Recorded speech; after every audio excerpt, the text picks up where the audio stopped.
الرحمن الرحیم۔ صحیح بخاری حدیث نمبر 862۔ عروہ بن زبیر نے خبر دی کہ ام المومنین حضرت عائشہ رضی اللہ عنہا نے فرمایا کہ نبی کریم صلی اللہ علیہ وسلم نے ایک رات عشاء میں دیر کی اور عیاش نے ہم سے عبد الاعلیٰ سے بیان کیا، انہوں نے کہا کہ ہم سے معمر نے ظاہری سے بیان کیا، ان سے عروہ نے، اور ان سے عائشہ رضی اللہ عنہا نے فرمایا کہ رسول اللہ صلی اللہ علیہ وسلم نے عشاء میں ایک مرتبہ دیر کی،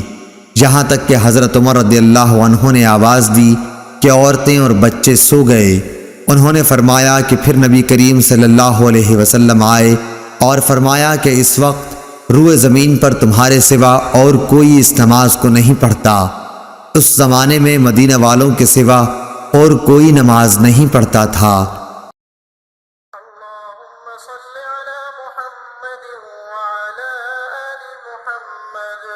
كما صليت على إبراهيم وعلى آل إبراهيم إنك حميد مجيد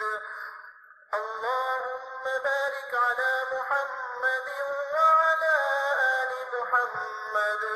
كما باركت على إبراهيم وعلى آل إبراهيم إنك حميد